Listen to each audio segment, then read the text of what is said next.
Good morning, everyone. Welcome to the HDR Interview Skills webinar.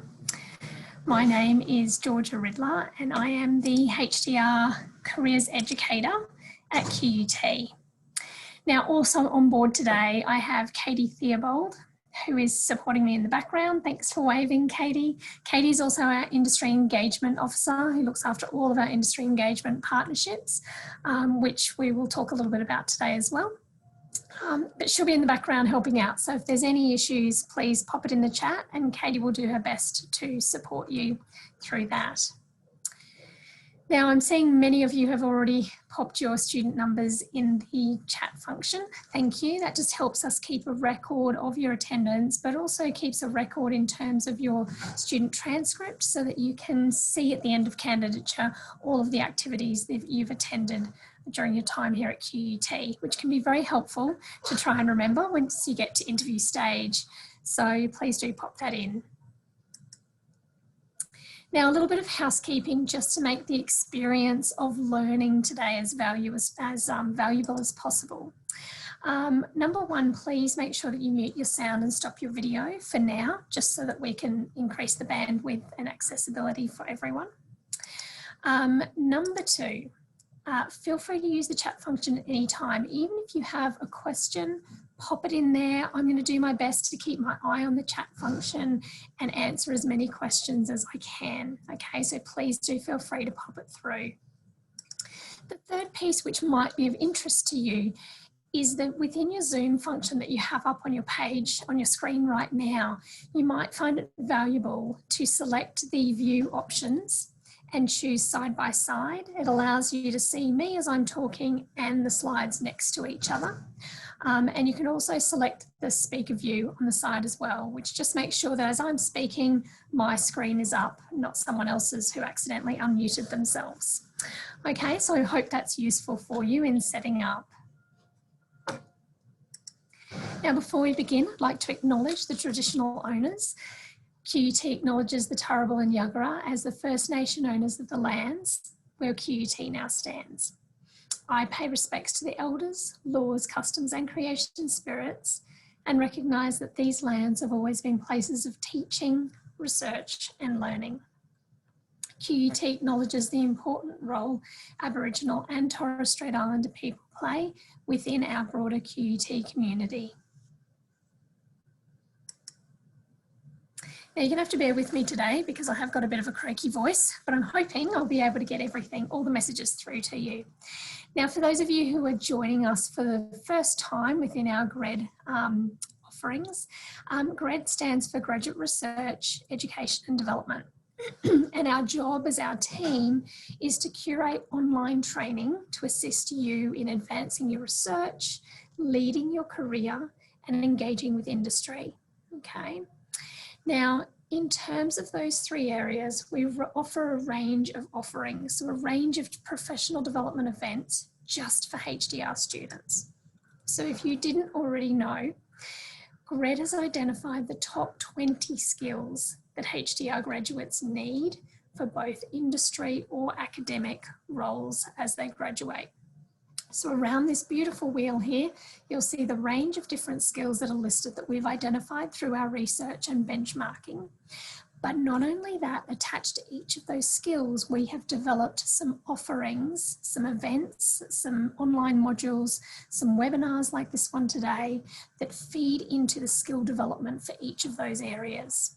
And in addition to that, Katie, who's on with us today in charge of industry engagement, then provides experiences, real world industry experiences that allow you to demonstrate those skills so that when you step out as a candidate, you have a range of not only skills, but also demonstrated experiences that you can speak to in your CVs and in your interviews.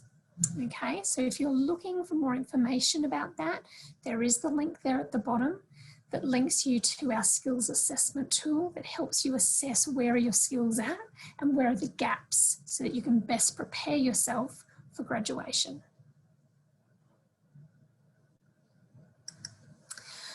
Okay, so what are our goals for today? Let's step you through. First of all, I want to make sure that you understand the interview process. So I'm going to talk a little bit about that today. Second, I want to make sure you understand the core questions that are involved in interviews. Third, I want you to learn how to answer interview questions. So I'm going to propose some templates for you that might help you get moving in creating some of your responses. And fourth, I want to increase your interview confidence. So that's my role. That's where I'm coming from today. But what I'd love to do is know who's on board. Now, I can see from here that we have 31 people participating at this point in time, but I'd love to know a little bit more about you so that if there's the opportunity to scaffold or add some value to where you're at, we will certainly do that. So what I'm going to do is I'm just launching a poll to get an idea from you as to what stage of candidature are you. So if you could respond to this, this is absolutely anonymous. It'll just give me an idea of where you are, whether you're in your first year, more in the middle years, or more in your final year. I know sometimes it's a bit hard to tell with candidature, but I've tried to break it up into those three.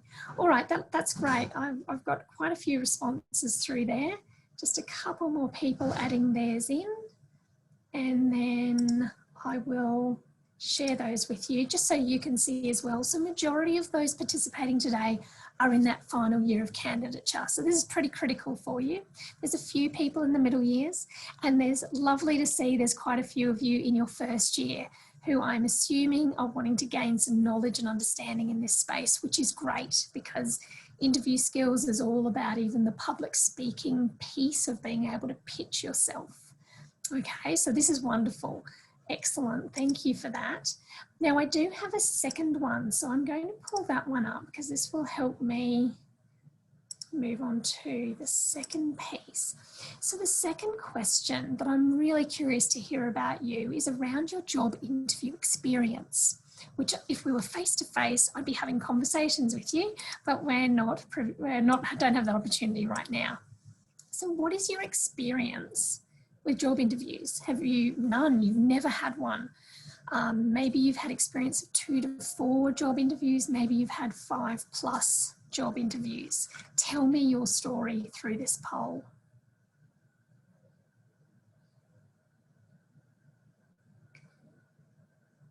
Okay, a couple more people just adding here, 25 people. Okay, beautiful. I'll launch that one so you can see what I'm reading as well. Okay, so what I'm gathering is the majority of you have had maybe 2 to 4 job interviews before.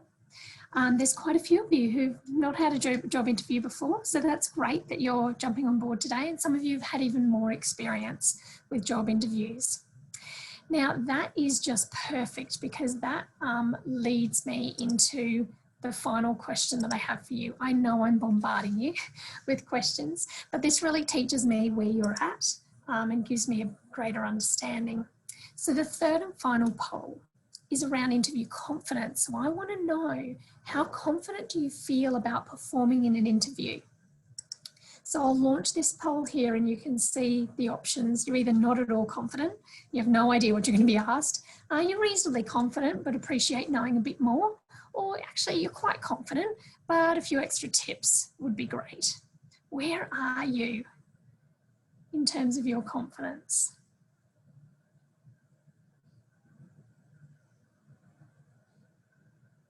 Okay, I have 23 responses. We're probably waiting on 3 more coming through.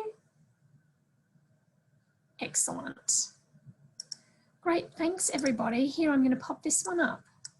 So the majority of us feel reasonably confident, but we would appreciate knowing a bit more.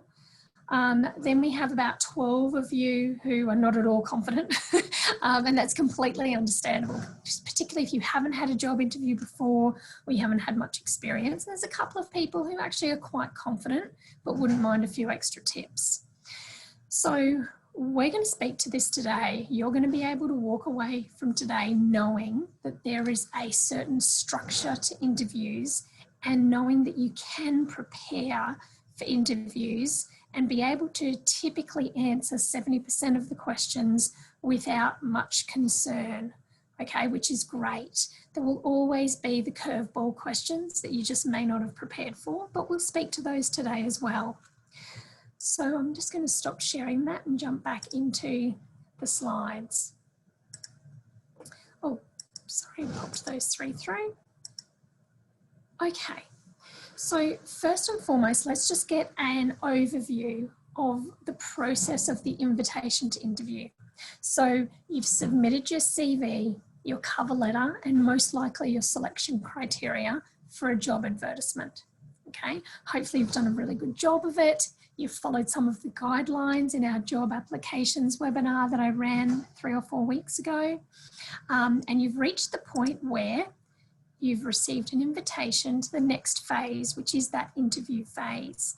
Usually you'll receive that invitation via a phone call. Sometimes it's email, but most of the time it's a phone call inviting you to come to an interview, followed by an email just to have a written documentation of that.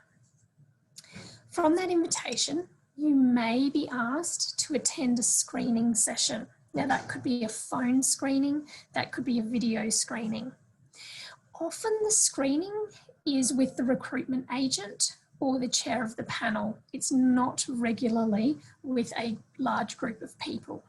Okay, it's typically a one-to-one or it's a one to a computer system. Okay, so these can be face-to-face, but we are finding more and more that they're online, not just because of the COVID world that we live in, but just because of the ease of processing. So you might find these are like a 10 to 20 minute online, and you'll be asked a couple of questions and be invited to respond. Sometimes, as I said, they're just with a computer. So your login computer screen will come up with a question. It'll count you down 5, 4, 3, 2, 1, and you say your response. So there's a range of different screening techniques, and often it's just to find out whether you tick enough of the boxes in terms of the experience for the role. Now, from the screening, you'll then move into the interview phase. For some organisations, though, they don't do a screening. You'll jump straight from the blue box to the orange box of interviewing. Okay, interviews can be face-to-face. There's a few more interviews face-to-face in Australia at the moment. Most are still online. Okay, and that's online with a panel of people. That could be from 1 to 4 people on average. And those interviews last typically from 30 to 45 minutes. From there, you finish your interview and you'll either receive a phone call confirming that you were successful or confirming that you weren't successful. Some organisations don't follow up with a phone call if you're unsuccessful. They'll follow up just with an email and move on to the successful person. So that's a bit unfortunate, but that seems to be the case. Majority of the time, in terms of being interviewed, majority of the time we find that panels will interview between 5 and 8 people. So even if there's 200 applicants, they narrow it right down to approximately 5 to 8 people for one position. Okay, so that gives you a bit of a picture of what does the process look like. Now, what is the purpose of an interview? So I say to people all the time, before you start writing your little responses and thinking about the questions and answers, you need to put yourself in the position of thinking through what's the purpose of the interview from your perspective and from the employer's perspective. So let's have a look at the purpose from your perspective as the applicant. There's typically 3 purposes. I mean, there's millions of reasons why you want to get an interview, because obviously you want to get a job. But if you're narrowing in on the purpose of the interview to be as successful as possible, you're looking to stand out as the candidate of choice, right? So you want to be number 1 out of those 5 to 8 people that were interviewed. You're wanting to demonstrate cultural fit based on the soft skills in the role description. Now, let me clarify that. You're looking in an interview to have conversation and feel like you can fit with the people you're being interviewed by, looking at those soft skills that perhaps they've identified in that job description. Okay, So if in the job description they talk a lot about teamwork or the ability to communicate in terms of presentations, this is your opportunity to show them that you can present, show them that you can use some of your non-verbal skills, show them that you can smile as you're talking. All of those little things show that you can pause at the right times. Okay, so these are opportunities to demonstrate that you can fit with their group of people. The third purpose for you is the ability to respond and not react under pressure. So you want to be able to demonstrate that you're the type of person that does think things through and doesn't jump like a bull at a gate kind of thing. So they're the three main purposes for you for an interview. Now, if we take your hat off and put on the hat of an employer, what is the employer's purpose of inviting you to an interview? Now, it looks pretty similar, but the first point is they're looking to clarify whether you have the selection criteria, capability and competency that you speak about in your application. So when you've applied for a position, you've most likely written some kind of selection criteria, or you've written in your CV all of the different things that you demonstrated in your role, or you spoke about it in your cover letter. And what they're wanting to see is, did you really write that criteria? Did you really have those experiences? So they're wanting to see if this really is you and whether you really have those competencies and capabilities. And they'll do that through the questions that they ask and looking at the responses that you make. Okay. The second reason is to determine that cultural fit. Yeah, to see if you fit with the people, if you fit in terms of the way that you speak and the way that you connect with people. Okay. So they'll be looking at your non-verbals and your verbal communication. And they'll also want to ascertain your ability to adapt under pressure, particularly given the current environment. They're looking to see, can you adapt in uncertainty? Can you adapt under pressure? And that will come through in the questions that they ask. Okay, so this is the main purpose of the interview. So in order to do all of that, I say time and time again, you need to do your research. Now the bonus is, this is your strength. These are the skills that you have as a cohort, your ability to research. So research the role a little further. All right, don't just take it on face value of the job application. Take the job application, look up the website of the organisation, follow their Facebook or their LinkedIn, whatever social media they're using, to see what's important to them, how this role would link or align with that. Look at the broader organisation and get to know who's on the panel, if they share with you who's on the panel. Some organisations comfortably do, some organisations don't. But you can always ask the question. So do your research so that you have a bit more of an idea of what it is you're stepping into and therefore what the potential questions might look like. So what questions can you expect? Now, typically there's a formula for this. So for those of you who earlier in the poll said, I have no idea how to approach an interview, I have no idea what the questions might be, there is a set formula. Okay, now not every organisation will follow it to a T, but this will be really helpful for you. So the number one question is a warm-up question. There is always a warm-up question, something like tell us about yourself, tell us about your career so far, and that's just to warm you up to the interview experience and to look at how you speak. Question 2 is a qualifying question. Do you really want this job? Okay, now what I'm going to do for you is in the next few slides, I'm going to go through what these questions mean and how you can answer them so that you have some great insights into how to approach this. Okay, so question 1, warm up. Question 2, qualifying. Do you really want this job, or have you applied for 50 jobs and we are just one of many? Okay, now that might be the case because particularly if you're graduating, you're applying for as much as possible, but don't let the employer know that.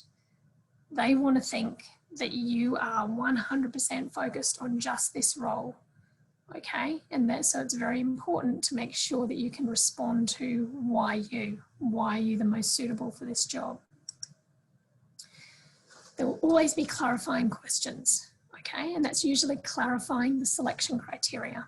So there'll be clarifying questions about more of your hard or technical skills, particularly if there's a panel member who's interviewing you who has the scientific rigour that you have. So there will be some of those. There'll also be some clarifying questions around the soft or transferable skills. Okay, so more of the teamwork and leadership, decision making, those kinds of entrepreneurial skills, all of those kinds of things. There's often a pressure question. So this is just to see how do you react under pressure. If they pose a philosophical question or an ethical question, how do you respond to that? Okay. Often at the end, they will ask you whether you have any questions. Great opportunity. You never want to miss that one. Okay, and we'll talk about that one today. And then finally, you may be asked to deliver a presentation. Now, you're not going to be asked that in the interview as a last minute experience. You'll be spoken to about that a week out from your interview. Okay, and they might just ask you to do a 5-minute presentation so that they can see what your presentation skills are like. Okay, so that might be part of the interview, and that would probably last at least be like a 40-minute interview in total, having a presentation in there. So this gives you the idea of what all of the question areas look like. So I don't have any other questions on the chat just yet, so I'm going to dive into what these questions look like and how we would answer them. And again, feel free then to pop in the chat if something doesn't make sense, or if you're wanting further clarification, please just add them in the chat. So before I show you how to answer each of those questions, let's just look at the general process of answering questions in an interview. Okay. So rule of thumb, you generally want to spend 2 to 3 minutes per answer. Okay, 2 to 3 minutes. Now, 2 to 3 minutes is a long period of time. Often people feel like they've spoken for 5 minutes and they've actually spoken for about 2 to 3 minutes. So when you're responding, just think to yourself in terms of 5 to 7 sentences is more than enough, getting straight to the point. That allows the panel to ask a further question rather than you just fill the whole space. Okay, so 2 to 3 minutes at the very tops. Don't rush. Pause and think when you're asked the question. So they might say, you know, Jonathan, can you tell us about a time when you had a difficult conversation with a colleague? Now, you're not expected to just go, oh, my difficult conversation is, not at all. You're most welcome to pause and think, okay, difficult conversation with a colleague. Yep, all right. So when I was, and off you go when you start talking, okay? This isn't a pressure test. This is an opportunity for you to think, reflect, and share. So that leads to the second point, which I just demonstrated just a moment ago, repeating the key points of the question aloud, if that helps.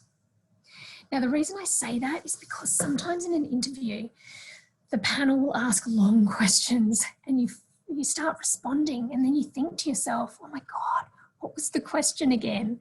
And it can be quite embarrassing. So in order for your brain to remember under stress of an interview, sometimes it's valuable to repeat some of the key points aloud.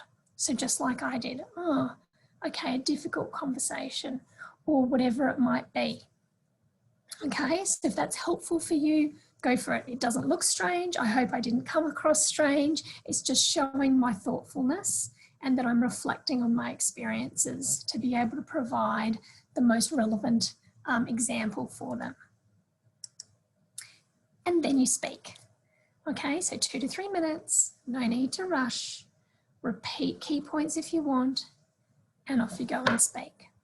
All right, so that's a bit of a guideline for you. Now let's have a look at each of those question areas. So the first one I spoke about before was the warm-up question. Now the warm-up question is usually only one question, and it's used to get to know you and help you warm up to the interview. Sure, they're paying attention. Trust me, they are paying attention. Okay, so it's important to shape this answer. And some example questions might look like this. Mary, tell us a little bit about yourself. Jason, tell us about your career to date. Penelope, tell us about your research so far.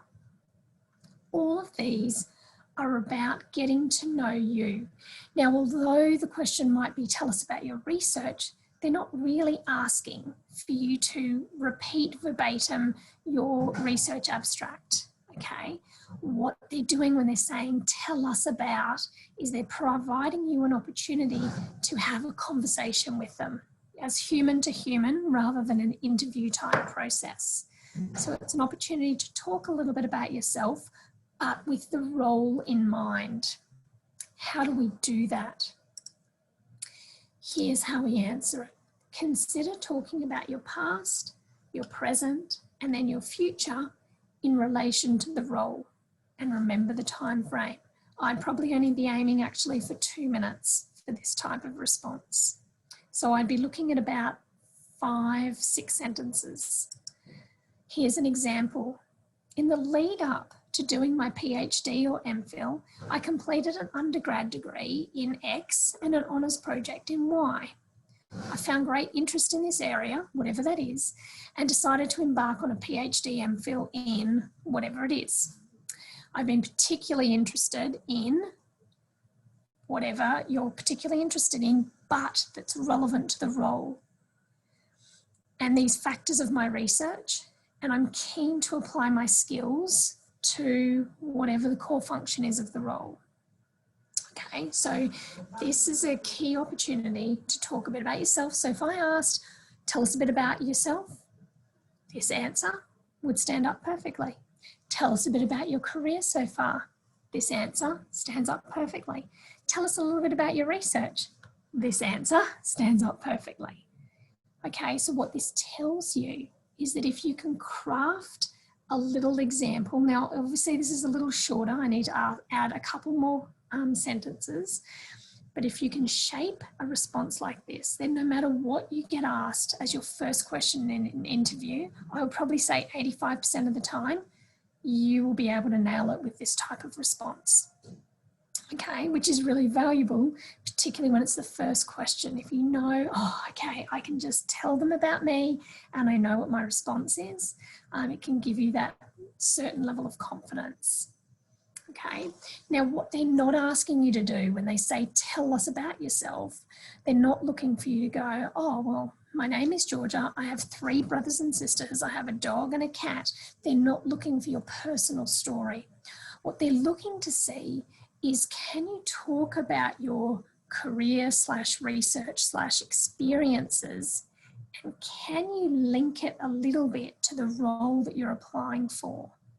Okay, so thinking about what is the role I'm applying for, what are the key components of the role, and how do they apply to what I've already done? And can I just tie that together in a nice 5 to 7 sentence story? That's what you're looking for. Now, have I got any questions on that? I've got the chat function open. I am ready if there are any concerns, questions about that first warm-up question.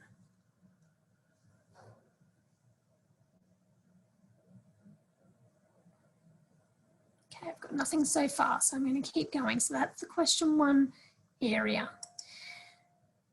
As I've said, there's an invitation to talk about your personal life in detail. Now, another question that may come up is what I call the qualifying question. So it's usually, again, there's usually only one question, and it's used to determine if you really want this job. And a lot of interview panels are using this, and even more of late, because they know that a lot of people are applying for a range of jobs in order to just get a job. But if you put the employer's hat on, they don't want someone who just wants a job. They want someone who really wants the role and wants to thrive in the role. So you need to think about how you would respond to example questions like this. Why did you decide to apply for this job? Why do you think you're the best candidate for this role? What makes you suitable for this role? Now, how would we answer these types of questions? Here are some tips. Regardless of the question, you should consider having a similar response that talks to your experience, then your knowledge and relevant skills and your passion. That's what the organisation wants to hear. Why are you the most suitable? Well, I'll tell you about my experience that makes me suitable. I'll tell you about the knowledge that I have in this area or relevant to this area that makes me suitable. And I'll tell you about why I'm so passionate about this area that therefore makes me suitable. Yeah? So you're looking at what are those things that demonstrates to them that you're suitable, you're passionate, you really want this role. Let's have a look at an example, and look, bear with me, obviously there are many of you across many disciplines listening in today, so I couldn't pitch it at one particular discipline, but I can provide an overall that gives you the concept, and then you can value add the content that's relevant to you. So here's an example. Given my background in X and strong research skills in Y and Z, whatever they are, I believe I'm suitably qualified or I'm suitably experienced to take on this role and contribute to whatever that broad purpose of the role is. Through my experience in I have skills and transferable skills in this, and I understand these relevant concepts in this role because of my experience with this. I feel with my background, I can make a great contribution to the team and the key deliverables for this role. Okay, so that just gives you a bit of a perspective on how to answer that suitability. What contribution will you make? Do you really want this role? I've talked there about my experience, the knowledge I have, the skills I have, and wrapped that into how I can contribute to the team.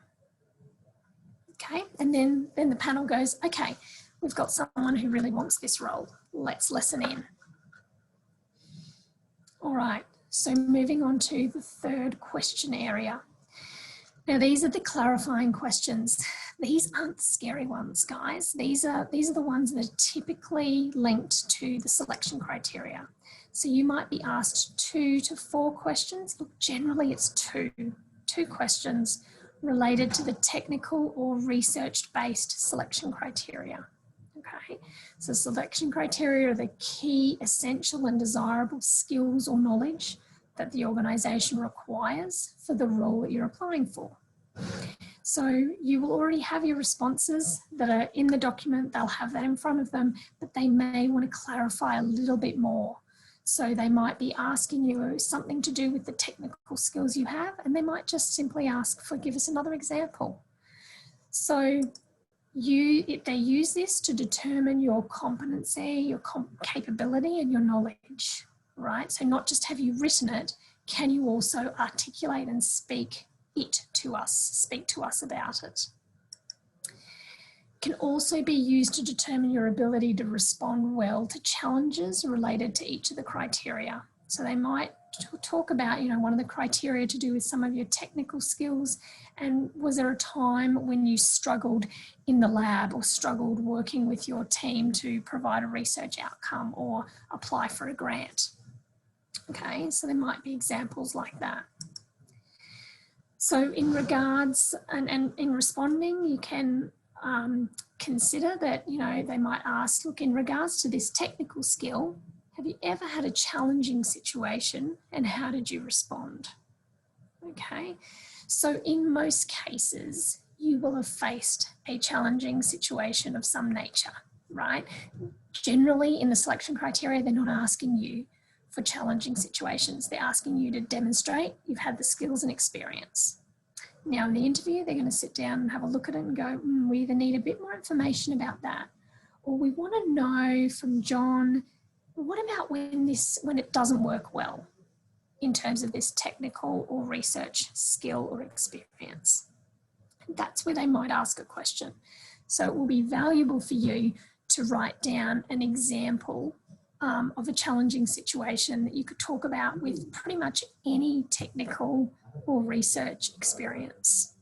Okay, now let's have a look at this. If you're asked for more information, and this is the way they may do it, they might just say, okay, selection criteria 2 was about this technical skills. We'd like some more information about such and such. Okay, great, you share that. They may ask you for another example, and just like your selection criteria, you can use the STARS formula that you've used to answer the selection criteria. Now, actually, Katie, I might ask you to pop the STARS formula in the chat function for us. We do have, yes, I do have a PDF on that in the interview skills information on Blackboard. So when Katie gets a chance, she'll just pop that link up for you so that you can access that. And that's, that just helps you to speak to experiences. If asked if you have had a challenging situation, then speak professionally about it. Okay, so it's really important to think, all right, what has been some challenging situations? Now, guys, I'm pretty confident you have had some challenging situations in 2020 related to your technical research skills or experiences, right? It could be from the fact that research had to stop and you had to negotiate all of those conversations. It may have been moving labs remotely and what that looks like and the challenges that that presented for you. It doesn't specifically have to be about challenges with people. It could just be challenges with operations, resources, systems, processes. And how you faced that and how you got on top of those kinds of things. Okay, so speak professionally about it. You don't want to be saying, oh, look, you know, my supervisor was terrible because of this and this. That doesn't come across professionally. You want to speak about the situation, not about the people specifically. And as I've said just before, draft your challenging, difficult situations. It might be that you made a mistake to do with research or your lab work or anything like that, an error, you've had some poor feedback, any of those things, that you at least can document one experience that you can refer to. And most of the time, if you have one experience that's been difficult, that's related to your technical or research, you could use that example for any technical research question that they pose to you. They're only going to ask one. Most of the time, they'll ask one challenging question regarding your technical research skills, okay? And then they'll ask one to do with your soft and personal transferable skills.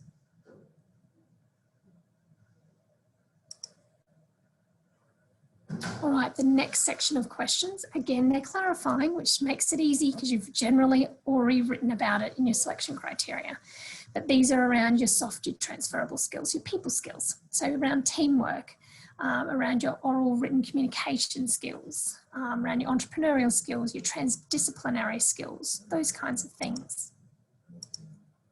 Again, there could be 2 to 4 questions. I would say I'm seeing more and more that it's only about 2 questions, 2 for technical, 2 for soft transferable.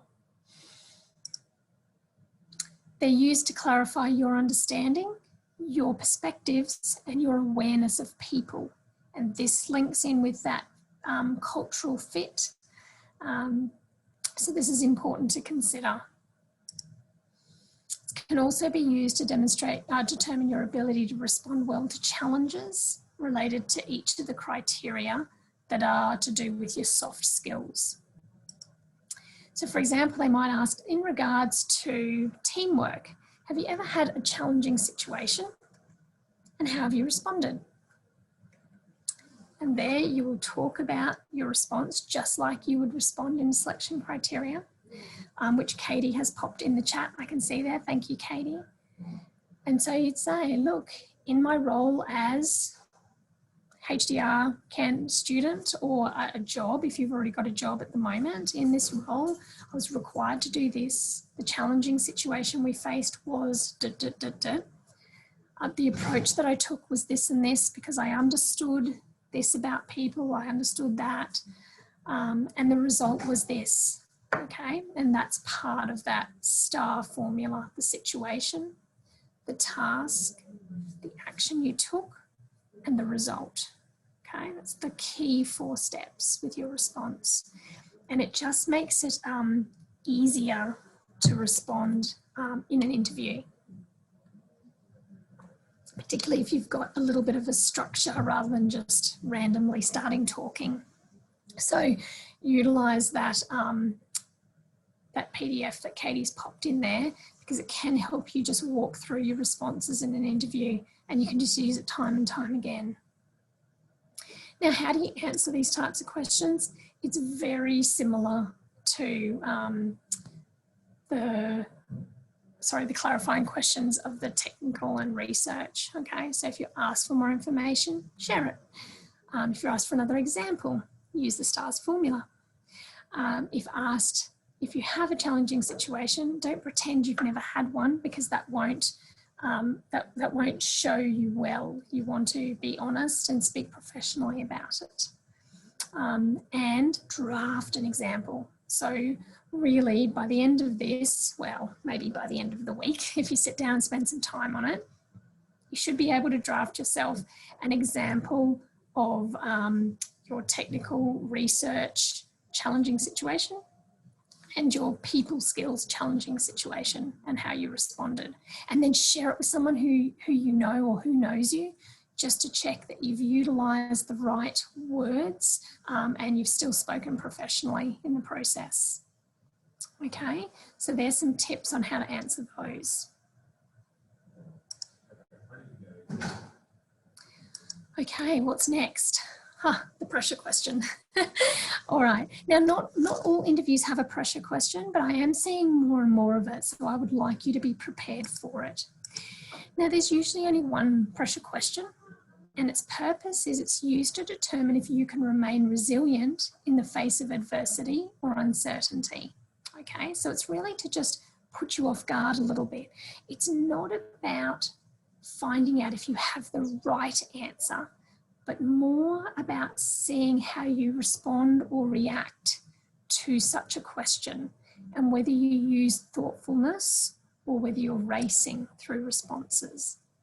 So it may also be used to ascertain your perspective on ethical or philosophical matters, and just to see whether you just put your opinion straight out there without the consideration of other people, or whether you propose different options, different perspectives on things, demonstrating that everybody is different and that you are aware of that. Again, this fits in beautifully with that cultural fit piece. So here's some example questions. Would you start in this role tomorrow if we asked you? Now that's an interesting one, isn't it? Now, of course, absolutely, yes, I'll start tomorrow. But what they're looking to see is, are you going to react and create an answer, or are you going to contemplate? So a clever way to respond to a question like this would be to pause and say, look, I would love to start in this role tomorrow. However, I am mindful that in my current role, I'm responsible for this and this, and would need some time to negotiate. It doesn't matter about all of the detail, and it doesn't have to be perfect, because they're not asking you to start tomorrow. They're looking to see whether you jump the gun and just answer something without considering the broader perspective. Okay, and what you want to demonstrate is that you are aware of people and systems and organisations. Okay, and this is one way to do that. Another question: what would you do if a colleague took credit for your idea? Now again, do you jump in and say, well, I just do this or I just do this? Or do you demonstrate that you would need to contemplate, you would need to think about it? Again, it's not about the answer, it's about your responsiveness or reactivity. What are your workplace weaknesses? That can also be a pressure question. So people think, oh gosh, do I have to share it? How would I share it? Workplace weaknesses is simply about sharing, look, this is what I've identified one of my weaknesses is, and therefore this is what I've put in place in order to support myself or countermeasure that weakness. Now have a think about the role. If the role is focused, and if you read through the job description, it's very focused on attention to detail, you really wouldn't want to say that your weakness was attention to detail.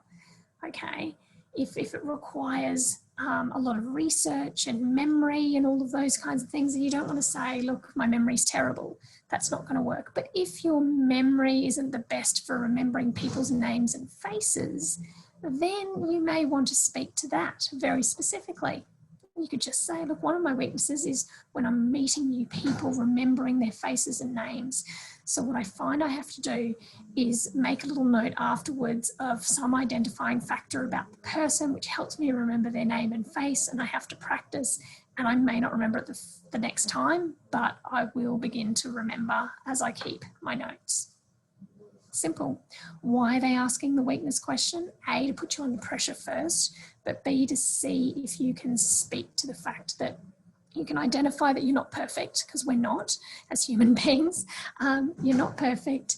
You have some flaws, but you're happy to learn and grow from those. Perfect. So, how do you answer pressure questions? Remember that the purpose is to determine if you're resilient rather than panicked, responsive rather than reactive, and have a broad perspective rather than a narrow. Because what we find is if people are panicked, reactive, and narrow in their thinking and their approach, they generally don't gel well with people in a teamwork type of environment. Okay, now in everything you've been doing this year as a HDR student, you've been focused on trying to be as resilient as possible, trying to respond to all the different changes and uncertainty that has occurred this year, and having a broad perspective on all the different elements that have been affected in terms of research, your supervisor's work, the university as an organisation, the country and the world. Okay, so these are great things that show that you can speak to being broad under pressure. Right? So really important for you to contemplate how you articulate that. Keep your response broad and flexible, noting that you may need to consider people, systems, processes. Okay, they might even ask, you know, with this current role, we're looking to work with high school students. How would you approach high school students?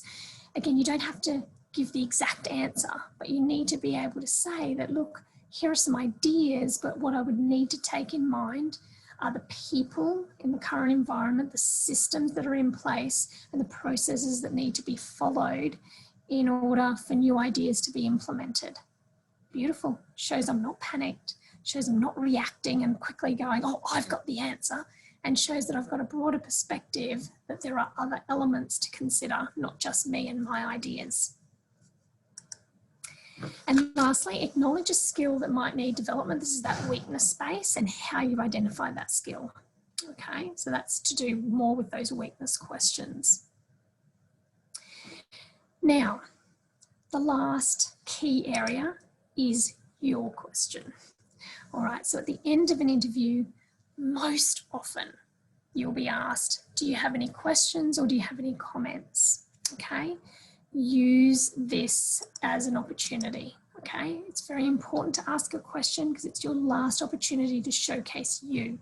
This is not specifically asking a question because you need an answer, all right? Asking a question is demonstrating your intellectual thinking, your forethought, your understanding. That's what you're trying to do, and it is the last part of an interview. So it's like that last piece that makes them remember, oh yes, I remember Bethany, she asked that question. She was thinking about this. Now, the only way you can do that is if you've reread through the role description, you've gotten to know the organisation a little, even through their social media outlets. You've got a greater understanding of how the role fits in the organisation. You don't need to understand all the details, but it's an opportunity for you to ask some questions around where do they foresee this role, or the outcomes of this role. What are the key deliverables in terms of this role? But you might even think of more strategic type questions that might get the organisation or the panel thinking, oh yeah, this person might really stretch our thinking, which could be really valuable. Okay, so don't waste the question time. I have seen many people, when I've been sitting on interview panels, ask questions about tenure, ask questions about their salary, ask questions about who they report to. Don't waste the opportunity asking questions in an interview with a panel that you could ask on the phone to the contact person or on the phone to someone afterwards. Okay, all of those things can be asked at another time. This question space is the opportunity for you to shine by just showing a little bit more about how your intelligent thinking might influence the role or the deliverables of the role. Okay, so make the most of that question. Now, if at the end, if they then even finish, and sometimes it happens that they finish with, do you have any other comments? Might happen.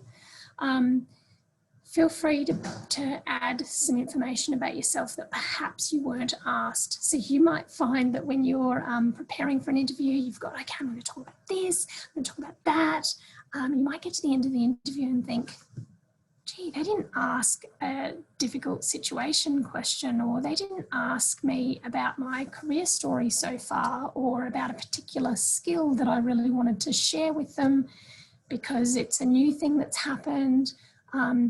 If there's an opportunity to share anything at the end, feel free to add 2 to 3 sentences and just say, look, one other thing I'd like to share that wasn't in my criteria because it's only just happened recently is, particularly if it's relevant to the role.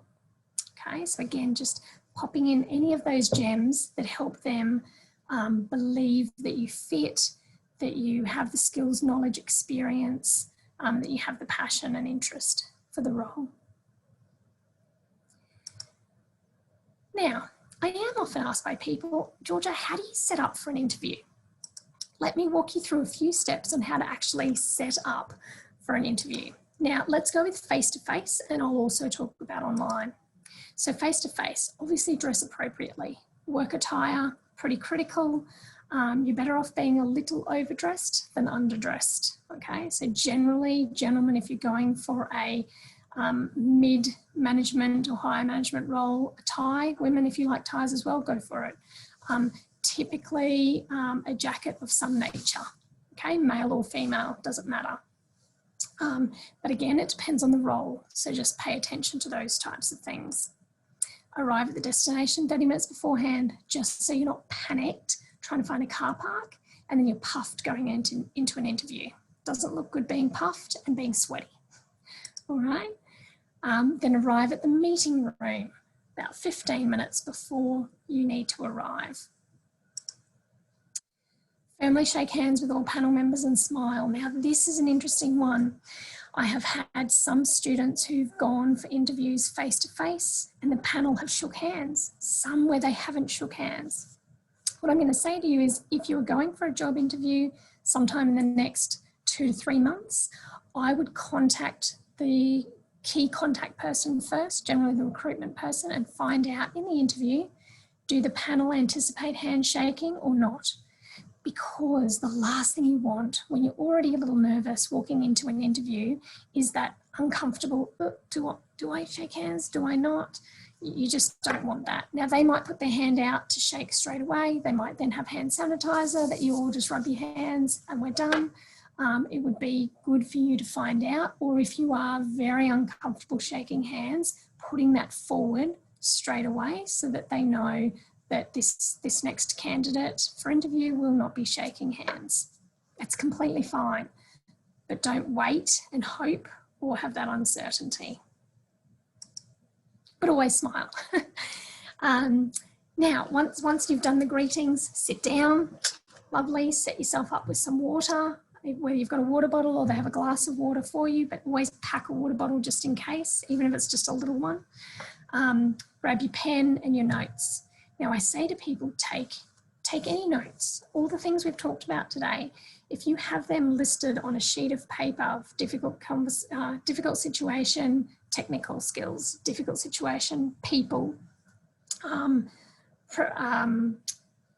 pressure type of answers, have them as some bullet points on one page and have that in just a little folder that sits on your desk open, okay, with your pen in case you want to take any notes when they're asking questions. Now, a lot of people think that's really strange because shouldn't you have it all up here? Well, my response is an interview is not a memory test, okay? An interview is an opportunity for you to pause, reflect and share. So if that means that you having some notes helps you to reflect and then share, then that's not a black cross against your name. I take notes every interview that I go to. I have my written notes, my computer printed notes, and sometimes I make some hand notes as I'm going, okay? Because it's them interviewing you and you thinking about whether you want to work for this organisation as well. And last but not least, take a deep breath and smile again, okay? Smiling makes us feel better. Smiling sends a few more endorphins through the system, which increases our sense of calm and happiness, which comes across to people when you're sitting, speaking to them face to face, especially. Now, what if you're online? Are there any differences? There are a few to bear in mind. Number one, test the technology with the key contact person the day before, just to make sure it's all working and it's all set up, okay? Ensure there's good lighting in front of your face. Now, my lighting's not too bad today, but make sure you're not in the dark, facing the dark with lights behind you, and make sure when you're speaking, even though you can see the people below you, try as much as possible to speak to that little tiny camera at the top of your laptop. Okay, try not to be in this situation that I've seen before where screen's up here and you're looking up, or even worse, where the screen's down here and you're kind of looking down and they're looking up your nostrils. It's not really a good look, guys. So try to get the camera at that eye level, all right? Ensure you have a good headset and microphone. It doesn't have to be super expensive. I've just got the Apple EarPods with the microphone attached, and generally that clarity is quite good. And turn off your notifications, all right? Now I'm just going to respond. Oh, yep, good. Katie's responded. Yes, so we are recording this. It's not a problem. Now I only have 2 slides left and I will well and truly be done by 12. So just so you know, we've recorded this today. I have some information on those typical interview questions that's housed on our Blackboard page. I've also got some great links and articles that might be of real interest to you around interviewing. Okay, and primarily actually from the Cheeky Scientist, they have some great content around PhD interviews. So I will send an email out this afternoon to gain your feedback, whether this has been valuable for you in terms of your confidence, understanding the process and getting a greater glimpse on questions for interviews. And I'll attach to that a link to the Blackboard page that has all of our interview resources. Now, last but not least, what is on next year? This is my last webinar for our careers webinars this year. So Merry Christmas to all of you, because I probably won't see you before 2021. What have I got in store for 2021? We are going to continue to have these types of webinars, but we're going to also introduce some virtual workshops. Okay, so that is, we'll still be online for the first 6 months, but I'm going to have you involved and in breakout rooms, and we're going to really get our hands dirty and learn how to do interviews really practically in breakout rooms with lots of support. Okay, because I really want you to get the skills and feel really confident. I'll be running monthly HDR career Q&As. Okay, so it'll just be an hour.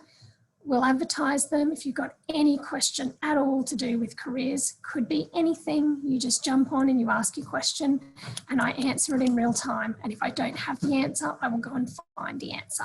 Okay, I can't be discipline specific because that's going to be your job, but I can give you the concepts that you're going to need in order to take into each of your disciplines and your interest areas.